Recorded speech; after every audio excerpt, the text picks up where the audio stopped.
Hello दोस्तों, आप सभी का अपने YouTube channel best education centre में हार्दिक स्वागत है। दोस्तों, आज हम पढ़ने वाले क्लास 9th के साइंस के चैप्टर 3 परमाणु और अणु के मोस्ट इंपॉर्टेंट क्वेश्चंस और उसके आंसर। और ये दोस्तों इस चैप्टर के लिए पार्ट 2 है। तो चलिए दोस्तों देखते हैं आज का हमारा इंपॉर्टेंट क्वेश्चन क्या होगा। दोस्तों आज का पहला प्रश्न है कि डाल्टन का परमाणु सिद्धांत लिखें, ठीक है, जो कि मोस्ट इंपॉर्टेंट है, VVI क्वेश्चन है इस चैप्टर के लिए। इससे पहले भी मैंने पार्ट 1 में इंपॉर्टेंट क्वेश्चन करा दिए और ये पार्ट 2 के इंपॉर्टेंट क्वेश्चन है। तो पहला क्वेश्चन होगा डाल्टन का परमाणु सिद्धांत लिखें। दूसरा क्वेश्चन है परमाणु द्रव्यमान और परमाणु द्रव्यमान इकाई की परिभाषा लिखें। तीसरा है परमाणुकता किसे कहते हैं, उदाहरण द्वारा समझाएं। चौथा क्वेश्चन होगा हमारा आणविक द्रव्यमान और सूत्र इकाई द्रव्यमान की परिभाषा लिखें। पांचवा रासायनिक सूत्र लिखने का नियम लिखें और इसकी विशेषताएं लिखें। छठा क्वेश्चन होगा आयन किसे कहते हैं, उदाहरण द्वारा समझाएं। और सातवां क्वेश्चन एक मोल या मोलर द्रव्यमान या एवोगाड्रो संख्या किसे कहते हैं, उसके बारे में हमें आंसर लिखना है, राइट। और इसके अलावा हम इस चैप्टर से रिलेटेड मोस्ट इंपॉर्टेंट जो फॉर्मूला हैं उनको पढ़ेंगे, जिससे संबंधित न्यूमेरिकल्स एग्जाम में पूछे जाते हैं। तो अगर मैं कहूँ इसमें सबसे इम्पोर्टेंट, क्योंकि सारे इम्पोर्टेंट ही है, लेकिन सबसे इम्पोर्टेंट आपका पहला क्वेश्चन है डाल्टन का परमाणु सिद्धांत। इसके अलावा आपका इम्पोर्टेंट आ जाता है आणविक द्रव्यमान और सूत्र इकाई द्रव्यमान। इसके बाद आपका पांचवा प्रश्न है जो कि इम्पोर्टेंट है, क्योंकि इसमें ज़रूर एक या दो आता ही है रासायनिक सूत्र लिखने के लिए, और इसकी विशेषताएं भी पूछा जा सकता है। इसके अलावा सातवां क्वेश्चन है जो कि मोस्ट इंपॉर्टेंट है, एक मोल की परिभाषा लिखे या एवोगाड्रो संख्या जो है ऑब्जेक्टिव में पूछे जाते हैं, राइट। और न्यूमेरिकल्स तो इस चैप्टर से आता ही है ना। तो चलिए दोस्तों 1 बाय 1 करके सारे क्वेश्चन के हम आंसर करते हैं। तो दोस्तों आज का सबसे फेवरेट क्वेश्चन, बेस्ट क्वेश्चन है ना, इस चैप्टर से रिलेटेड है, डाल्टन का परमाणु सिद्धांत लिखें। तो जॉन डाल्टन ने अपने परमाणु सिद्धांत के अनुसार ये कहा था कि सभी द्रव्य परमाणुओं से निर्मित होते हैं, यानी सभी पदार्थ है ना वो क्या होते हैं, परमाणुओं से निर्मित होते हैं, जो कि रासायनिक अभिक्रिया में भाग लेते हैं, राइट। दूसरी बात इन्होंने कही थी कि परमाणु जो है अविभाज्य सूक्ष्मतम कण होते हैं, जिनका रासायनिक अभिक्रिया में न तो इनका निर्माण होता है और न ही विनाश, है ना। इन्होंने परमाणु को क्या कहा था, सूक्ष्मतम कण कहा था, ठीक है, जिसको और विभाजित नहीं किया जा सकता। लेकिन इनकी बातें आगे चल के क्या हो गई, फॉल्स हो गई, क्योंकि परमाणु में अलग अलग इनके और भी भाग होते हैं, जिसको हम प्रोटॉन, इलेक्ट्रॉन, न्यूट्रॉन, पॉजिट्रॉन, है ना, ये सब कहते हैं, राइट। तो इन्होंने ये बातें कही थी। तीसरी बात इन्होंने कही थी किसी तत्व के सभी परमाणु का द्रव्यमान एवं रासायनिक गुणधर्म क्या होते हैं, समान होते हैं। ये बिल्कुल सही बात है कि किसी तत्व के सभी परमाणु के जो द्रव्यमान होते हैं ना और उनके रासायनिक गुणधर्म सब समान होते हैं। चौथी बात इन्होंने कही थी कि भिन्न भिन्न तत्वों के परमाणु का द्रव्यमान और रासायनिक गुणधर्म भिन्न भिन्न होता है ना। और पांचवी बात इन्होंने कही थी कि भिन्न भिन्न तत्वों के परमाणु परस्पर छोटी पूर्ण संख्या के अनुपात में संयोग कर यौगिक निर्मित करते हैं, यानी कि छोटी पूर्ण संख्या का कहने का मतलब है सबसे निम्नतम, ठीक है, निम्नतम अनुपात में वो भाग लेकर और क्या करते, एक अणु का निर्माण करते, यानी कि एक यौगिक का निर्माण करते। जैसे हाइड्रोजन के 2 अणु ऑक्सीजन के 1 अणु मिलकर क्या करते, 2 अणु जल का निर्माण कर रहे हैं, है ना। तो इसमें हाइड्रोजन के 4 परमाणु हैं और ऑक्सीजन के 2 परमाणु हैं। इस प्रकार से जल का निर्माण होता है। तो ये पांचवी बात इन्होंने कही थी। छठी बात इन्होंने कही कि किसी भी यौगिक में परमाणुओं की सापेक्ष संख्या एवं प्रकार निश्चित होते हैं, यानी कि किसी भी यौगिक में जो परमाणु की सापेक्ष संख्या है ना, यह हमेशा निश्चित होता है। क्योंकि जैसे जल है तो जल में हमें फिक्स है कि हाइड्रोजन 2 और ऑक्सीजन 1 होना ही है। क्योंकि अगर मान चलो एक हाइड्रोजन और एक ऑक्सीजन होगा तो क्या होगा, जल नहीं होगा, और फिर क्या हो जाएगा, अल्कोहल हो जाएगा, है ना। तो किसी भी यौगिक में अगर उसके तत्वों की संख्या अगर, यानी तत्वों के परमाणु की संख्या अगर कम या ज़्यादा हो जाए तो कोई अलग यौगिक बन जाता है। तो किसी भी यौगिक को बनाने के लिए फिक्स हाइड्रोजन और ऑक्सीजन होना ही चाहिए, ठीक है। तो ये जॉन डाल्टन ने, इनका पूरा नाम जॉन डाल्टन है, तो इन्होंने ये बातें कही थी। तो ये आता है आपके एग्जाम में, तो इसको अच्छे से याद कर लेना, ठीक है। इनमें से कोई भी 4 या 5 पॉइंट एग्जाम में लिख सकते हो, क्योंकि ये कम से कम 5 नंबर का, कभी कभार 3 नंबर के भी एग्जाम में आ जाते हैं, ठीक है। 3 नंबर का आएगा तो 3 या 4 लाइन लिख देना, राइट। चलिए पढ़ते हैं नेक्स्ट प्रश्न। नेक्स्ट प्रश्न है दोस्तों कि परमाणु द्रव्यमान और परमाणु द्रव्यमान इकाई की परिभाषा, है ना। तो दोस्तों परमाणु द्रव्यमान, सिंपल सी बात है, परमाणुओं के द्रव्यमान को परमाणु द्रव्यमान कहेंगे, है ना। तो यही हमें लिखना है, किसी भी तत्व के एक परमाणु का द्रव्यमान उसका क्या कहलाता है, परमाणु द्रव्यमान कहलाता है, राइट। और परमाणु द्रव्यमान की इकाई क्या कहलाता है, तो जाहिर सी बात है जो परमाणु द्रव्यमान को जिससे डिनोट किया जाएगा, सूचित किया जाएगा, उसको परमाणु द्रव्यमान इकाई कहते हैं, ना। तो एक परमाणु द्रव्यमान की इकाई का द्रव्यमान एक कार्बन 12 समस्थानिक के 1/12 है, ठीक है, 1/12 है ये, ठीक है, 1/12वें हिस्से के द्रव्यमान के क्या होता है, बराबर होता है, ठीक है। परमाणु द्रव्यमान इकाई क्या होता है कि किसी परमाणु द्रव्यमान की इकाई एक कार्बन 12 समस्थानिक के 1/12 यानी कि इसके 12वें हिस्से के द्रव्यमान के बराबर होता है, ठीक है। और इसे किसके द्वारा डिनोट करते हैं, यू द्वारा, ठीक है। और एक यू जो होता है, जो अभी हमने ये परिभाषा में पढ़ा, क्या होता है, कार्बन 12 का 12वां हिस्सा, ठीक है। तो ये ध्यान रखना। और एक यू यानी कि एक परमाणु द्रव्यमान की इकाई का मान कितना होता है, 1.66 × 10⁻⁻27 kg। ये इंपॉर्टेंट नोट है, याद रखना, ये ऑब्जेक्टिव में पूछे जा सकते हैं, ठीक है। तो ये तो हो गया हमारा परमाणु द्रव्यमान और परमाणु द्रव्यमान इकाई की परिभाषा। आई होप आपको समझ में आ रहा होगा। नेक्स्ट क्वेश्चन है कि परमाणुकता किसे कहते हैं, उदाहरण द्वारा समझाएं। तो दोस्तों किसी एक अणु में उपस्थित परमाणु की संख्या को परमाणुकता कहते हैं, है ना। किसी भी एक अणु में उसके जितने भी परमाणु की संख्या होती है वही उसकी परमाणुकता कहलाती है। जैसे हीलियम या ऑर्गन है, तो ये एक परमाणुक होते हैं कि इनके अणु सूत्र में एक ही परमाणु पाए जाते हैं। उस तरीके से अगर हाइड्रोजन ऑक्सीजन की बात करें तो हमेशा ये इनका अणु सूत्र H2 या O2 होता है, यानी कि इनके पास क्या है, 2 परमाणु हो गए ना, H2 और O2, तो इसलिए द्विपरमाणु कहलाएंगे। ओजोन का सूत्र आपको मालूम होगा, O3 होता है ना, तो इसमें देखो 3 परमाणु आ गए, इसलिए त्रिपरमाणु कहलाएगा। फास्फोरस जैसे P4 अगर हम लिखते हैं तो इसके परमाणु की संख्या कितने, 4, इसलिए चतुर्परमाणु कहा जाता है, राइट। सल्फर अलग अलग अणुसूत्र के रूप में अगर देखा जाए, जैसे H2 है तो द्विपरमाणु कहलाएगा, H3 है तो त्रिपरमाणु कहलाएगा, S8 है बहुपरमाणु कहा जाएगा, यानी कि ये सल्फर के तो बहुपरमाणु होते हैं। लेकिन हाइड्रोजन ऑक्सीजन द्विपरमाणु होते हैं, ओजोन त्रिपरमाणु होते हैं, फास्फोरस 4 परमाणु होते हैं, और निष्क्रिय गैस होते हैं ना, ठीक है, ये इनको निष्क्रिय गैस कहा जाता है या अक्रिय गैस कहा जाता है, ठीक है, यानी एक अभिक्रिया में भाग बहुत कम लेते हैं, ना के बराबर लेते हैं, ठीक है। नेक्स्ट प्रश्न जो कि इम्पोर्टेंट है, आणविक द्रव्यमान और सूत्र इकाई द्रव्यमान की परिभाषा लिखें, राइट।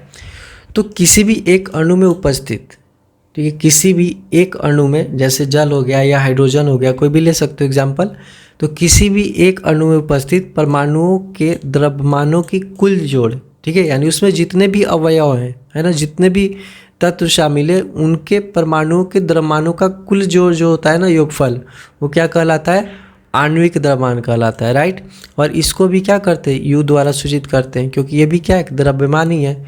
तो जल के अणुसूत्र अगर निकालना चाहे तो हाइड्रोजन कितने परमाणु हैं, 2, तो एक हाइड्रोजन पर कितना होता है, 1 यूनिट होता है, ठीक है, एक हाइड्रोजन पर 1 यूनिट द्रव्यमान होता है, तो 2 हाइड्रोजन पर 2 यूनिट हो गया।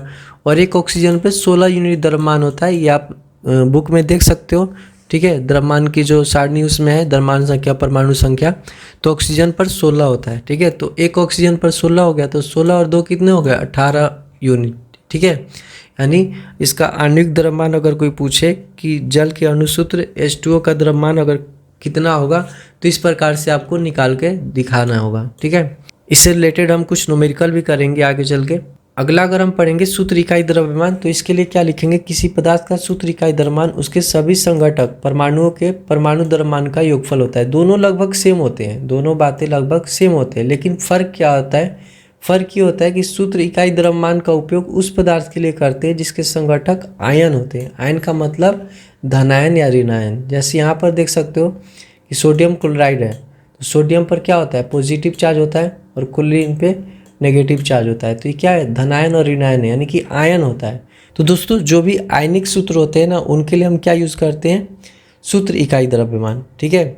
और जो सिंपल बाकी होते हैं या फिर जो भी यौगिक होते हैं, उनके लिए हम क्या कहेंगे, आणविक द्रव्यमान। दोनों का बात एक ही होता है, दोनों एक ही तरीके से निकाला जाएगा। यहाँ पर भी देखो सोडियम क्लोराइड है, तो सोडियम के एक परमाणु की जो द्रव्यमान होता है 23 होता है, और क्लोरीन का 35.5 होता है। जब दोनों को प्लस करेंगे तो टोटल 58.5 यू आएगा, है ना। तो ये हो गया हमारा आणविक द्रव्यमान और सूत्र इकाई द्रव्यमान, राइट। अब चलिए पढ़ते हैं नेक्स्ट प्रश्न। दोस्तों नेक्स्ट प्रश्न जो कि बहुत इंपॉर्टेंट है, एग्जाम में आपके तो जरूर आएंगे सूत्र लिखने के लिए, और सूत्र किस प्रकार से हम बनाते हैं वो हम इसमें सीखने वाले हैं। रासायनिक सूत्र लिखने के नियम समझेंगे, और इसकी विशेषताएं जो कि एग्जाम में पूछा जा सकता है ये हम समझेंगे। तो देखो नियम क्या होता है, सबसे पहले जिस यौगिक को बनाने के लिए बातें लिखी गई हैं, है ना, जैसे मैग्नीशियम क्लोराइड कहा जा रहा है, तो मैग्नीशियम का मतलब मैग्नीशियम वहाँ पर एक आएगा और क्लोराइड में क्लोरीन आएगा, है ना।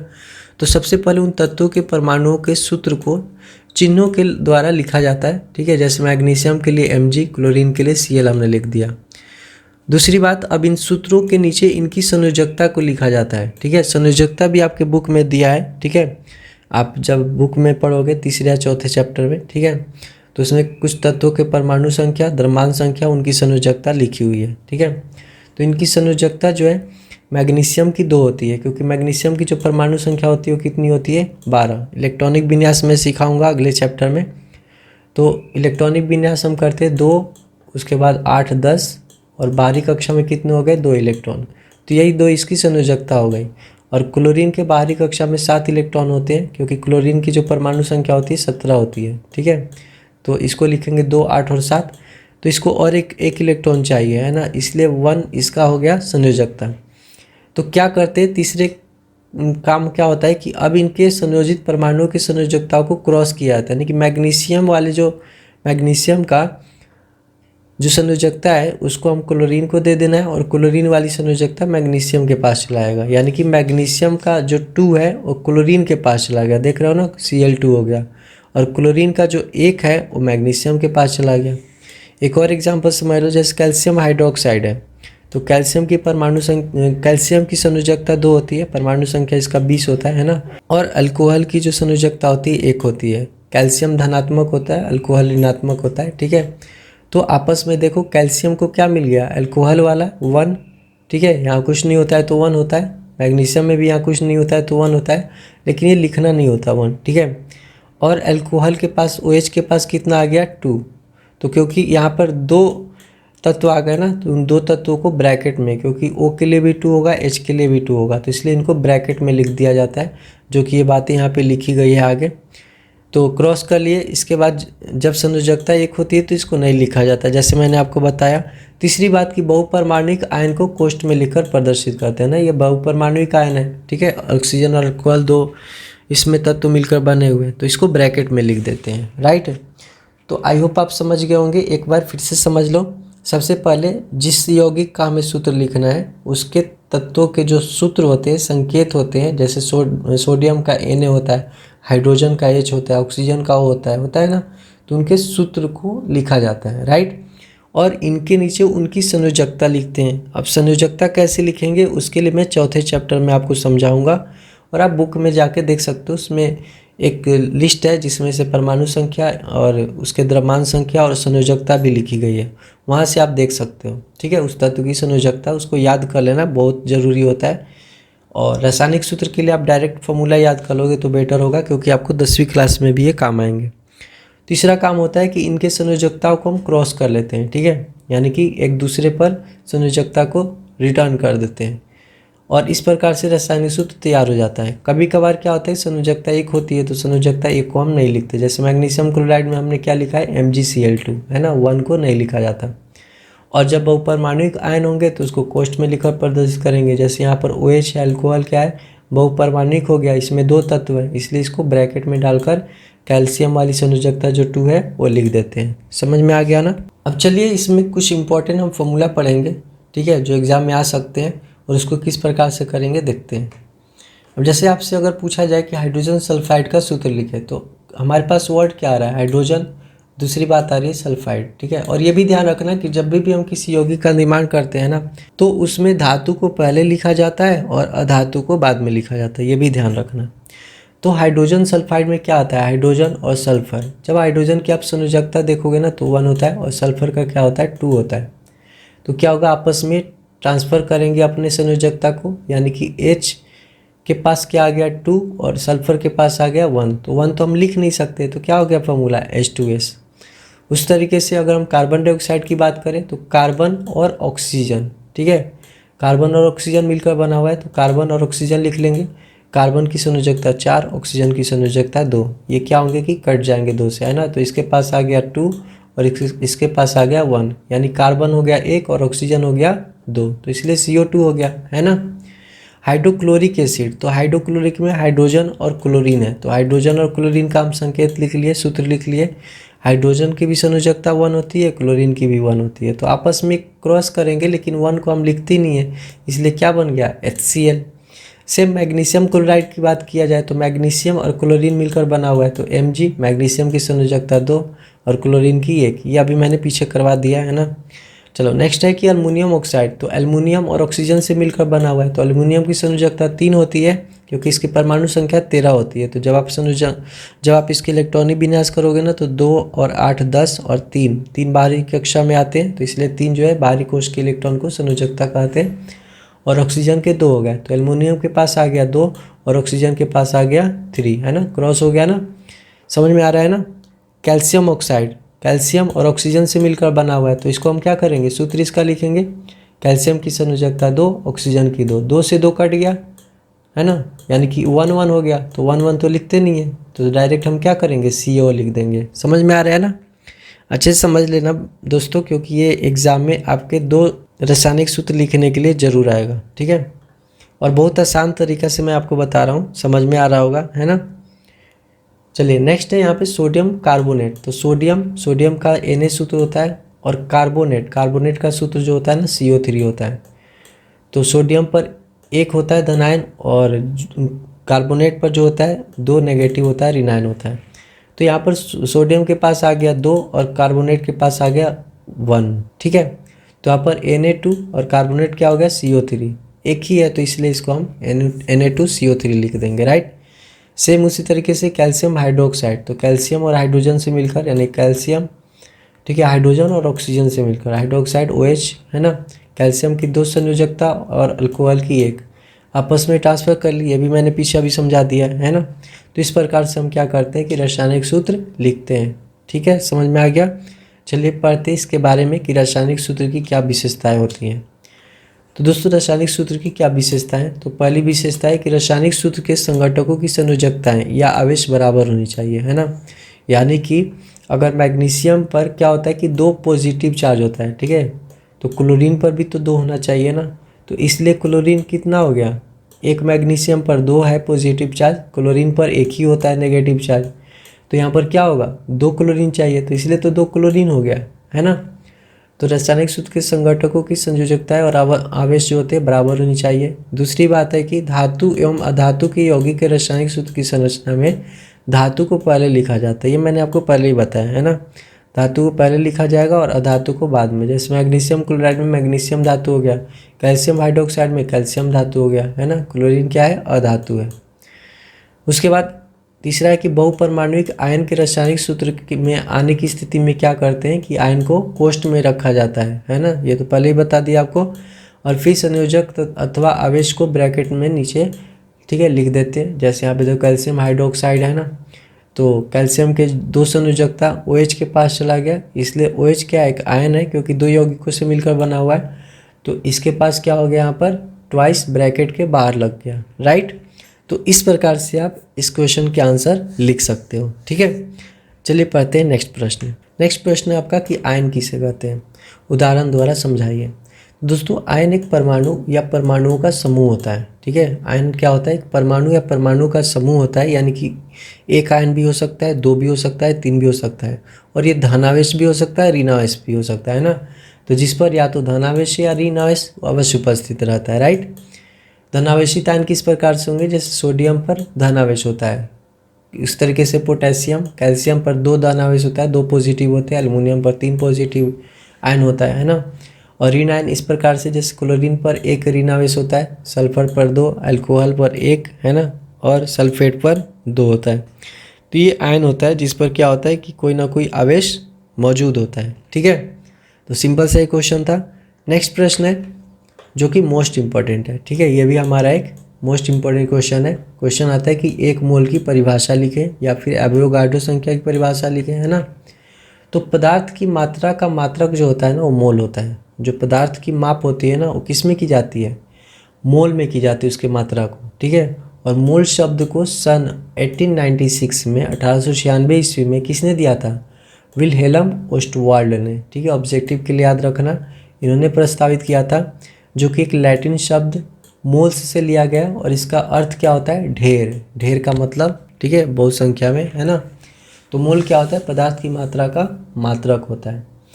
और इसके अलावा अगर इसको परिभाषित करें तो किस प्रकार से करोगे? किसी पदार्थ की वह मात्रा जिसमें उस पदार्थ के अवयवों की संख्या कार्बन 12 के 12 ग्राम में परमाणु संख्या के क्या होती है? बराबर होती है, तो उसे 1 मोल कहते हैं, है ना।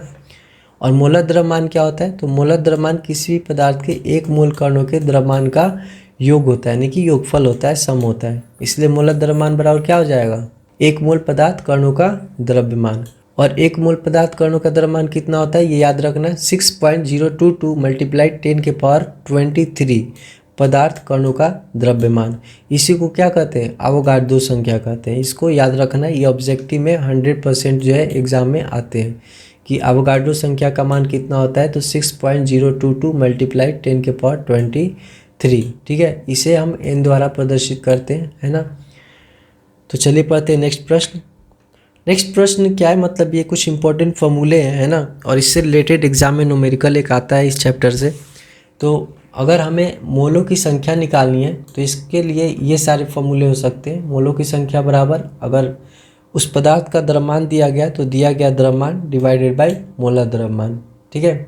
मोल को n द्वारा डिनोट करते हैं, जैसे कि हमने यहाँ पे पढ़ा है ना, मोल को n द्वारा प्रदर्शित करते हैं। मोल कह सकते हो, अवोगाड्रो संख्या कह सकते हो, ठीक है, मोलर द्रव्यमान कह सकते हो। तीनों क्या होते हैं? एक ही होते हैं। तो मोल की संख्या को स्मॉल m द्वारा डिनोट करते हैं, और किसी पदार्थ का जो द्रव्यमान होता है उसके स्मॉल m द्वारा, और मोलर द्रव्यमान को कैपिटल M द्वारा डिनोट करते हैं। तो ये हो गया हमारा मोलों की संख्या का फॉर्मूला। यदि उनके द्रव्यमान दिए गए हों और यदि उनके कणों की संख्या दिए गए हों तो फिर फॉर्मूला हो जाएगा दिए गए कणों की संख्या डिवाइडेड बाई एवोगाड्रो नंबर, यानी 6.022 मल्टीप्लाई 10 के पावर 23, राइट। तो इस तरीके से ये दोनों आपस में क्या हो गए? बराबर हो गए, क्योंकि ये भी तो इसी का फॉर्मूला है। ये दोनों तो एक ही चीज़ के लिए फॉर्मूला है, मोल की संख्या। तो जब आप इसको बराबर करोगे, यानी स्मॉल m अपॉन में कैपिटल M और उधर स्मॉल n में कैपिटल N और n0, है ना, तो यहाँ पर आप पाओगे कि अगर इसमें से हमें सिर्फ स्मॉल m यानी दिया गया द्रव्यमान निकालना तो भी निकाल सकते हैं, मोलर द्रव्यमान निकालना है तो भी निकाल सकते हैं, कणों की संख्या निकालनी है तो भी निकाल सकते हैं, यानी हम इससे हर चीज़ निकाल सकते हैं, राइट। और अगर परसेंटेज में पूछा जाए कि किसी यौगिक में मौजूद परमाणु की परसेंट बताओ, तो फिर क्या होगा कि उस तत्व का द्रव्यमान डिवाइडेड बाई यौगिक का द्रव्यमान और मल्टीप्लाई 100। यहाँ पे उस कर लो, सही रहेगा, ठीक है। उस तत्व का, यानी जिस तत्व का भी कहा जाए तो उस तत्व का द्रव्यमान डिवाइडेड बाई यौगिक का द्रव्यमान और मल्टीप्लाई 100, क्योंकि परसेंटेज क्या होता है? जब 100 से मल्टीप्लाई करते हैं तो परसेंटेज प्राप्त होता है, ठीक है। तो ये हमारे फॉर्मूले हैं, कोई ज़्यादा फॉर्मूला नहीं है, इसी पे क्वेश्चन आता है। और क्वेश्चन किस प्रकार से आता है चलिए वो भी देख लेते हैं। दोस्तों प्रश्न है कि 2.8 ग्राम लोहे में उपस्थित लोहे के परमाणु की संख्या ज्ञात करें, और आपको लोहे का परमाणु द्रव्यमान भी दिया गया 56 ग्राम। ये किसी किसी प्रश्न में दिया रहता है और किसी किसी में नहीं दिया होता है, तो इसके लिए आपको याद करना पड़ेगा, ठीक है। कुछ इंपॉर्टेंट तत्व हैं जिनके परमाणु संख्या और परमाणु द्रव्यमान याद करने होते हैं, ठीक है। तो इसको कैसे सोल्व करेंगे? तो चूँकि 1 मोल लोहा, ठीक है, लोहे का सूत्र Fe होता है ना, तो 1 मोल लोहा में कितने 56 ग्राम होते हैं, ठीक है, क्वेश्चन में भी दिया गया है। तो 1 मोल लोहा जो होता है, जैसे हमने पहले पढ़ा है कि 6.022 मल्टीप्लाई 10 की पावर 23 लोहे के परमाणु के बराबर होता है, ठीक है। तो अब देखो ये दोनों क्या है, दोनों बात LHS तो बराबर है तो RHS भी बराबर होगा, यानी कह सकते हैं कि 56 ग्राम लोहे में, ठीक है, 56 ग्राम लोहे में क्या हो गया? 6.022 मल्टीप्लाई 10 के पावर 23 लोहे के परमाणु हो गए, राइट। तो हमें तो निकालने 2.8 ग्राम में, जबकि ये तो 56 ग्राम में, तो इसको निकालते हैं ना, इसलिए 1 पर और इसलिए 2.8 ग्राम पर। तो इसको क्या करना है कि 6.022 मल्टीप्लाई 10 के पावर 23, और इसको क्या करना है 2.8 से मल्टीप्लाई करेंगे और 56 से क्या करेंगे? डिवाइड करेंगे। तो ये दोस्तों कट के कितना आ जाएगा? 2 आएगा ना, 88 दूनी 56 होता है, और ये डेसिमल की वजह से यहाँ पर क्या लग गया? एक 0 लग गया, राइट। और फिर इसको जब काटेंगे तो 2 से कट जाएगा, यहाँ पर हो जाएगा 10, और ये कट के कितना हो जाएगा? 3.011, ठीक है। और एक 0 से ये कट के क्या हो जाएगा? ये एक पावर कम हो जाएगा, यानी 23 के जब पर क्या हो जाएगा? 22 हो जाएगा। तो इस प्रकार से इसका आंसर हो जाएगा कि 2.8 ग्राम लोहे में परमाणु की संख्या कितनी हो जाएगी? 3.011 मल्टीप्लाई 10 के पावर 22 लोहे के परमाणुओं की संख्या हो जाएगी, राइट। तो इस प्रकार से इस टाइप के प्रश्न करते हैं, है ना। तो आई होप आप ये कर लोगे आसानी से, बस फॉर्मूले ध्यान रखना, ठीक है। और उसी प्रकार से नेक्स्ट प्रश्न है। नेक्स्ट प्रश्न इस प्रकार से आ सकता है कि यदि किसी पदार्थ के एक अणु का द्रव्यमान, ठीक है, यहाँ पर द्रव्यमान दिया गया है एक अणु का 5.32 मल्टीप्लाई 10⁻⁻23 ग्राम है, तो इस पदार्थ का मोलर द्रव्यमान ज्ञात करें। तो दोस्तों जब मोलर द्रव्यमान ज्ञात करना होगा तो क्या करेंगे कि इसको 6.022 मल्टीप्लाई 10⁻23 से मल्टीप्लाई कर देंगे, है ना। जितना भी उसका अणु का द्रव्यमान होगा उसको मोलर द्रव्यमान से मल्टीप्लाई कर देंगे। तो 10⁻+23 और 10⁻⁻23 कट जाएगा, और जब इसको आप मल्टीप्लाई करोगे ना तो अप्रॉक्स कितना आ जाएगा, 32 ग्राम, राइट। तो इस प्रकार से दोस्तों हम इस क्वेश्चन के सारे जितने भी न्यूमेरिकल है सोल्व करेंगे। इस फॉर्मूले को याद रखना, ठीक है। इसी फॉर्मूले से इससे क्वेश्चन इससे बाहर नहीं आएंगे, इसी फॉर्मूले पर आधारित आएंगे। तो दोस्तों ये हमारा आज का अंतिम प्रश्न था, और आई होप आपको मज़ा आया होगा, समझ गए होंगे सारे क्वेश्चन। याद रखना, ठीक है। इसमें सबसे इम्पोर्टेंट क्वेश्चन आपको बता ही दिया कौन सा क्वेश्चन है। तो डाल्टन का परमाणु सिद्धांत जो है मोस्ट इम्पॉर्टेंट है ना, इसको याद रखना। और बाकी रासायनिक सूत्र के नियम जो है और इसकी विशेषताएं को ध्यान रखना, ठीक है, क्योंकि रासायनिक सूत्र लिखने के लिए आता है। एक मोल की परिभाषा याद रखना और कुछ ये फॉर्मूले याद रखना, ताकि आपका न्यूमेरिकल अगर आए यानी मैथ वाले क्वेश्चन आए तो आप उसको सोल्व कर डालो, ठीक है। दोस्तों आज के लिए इतना ही, बाय बाय दोस्तों, जय हिंद।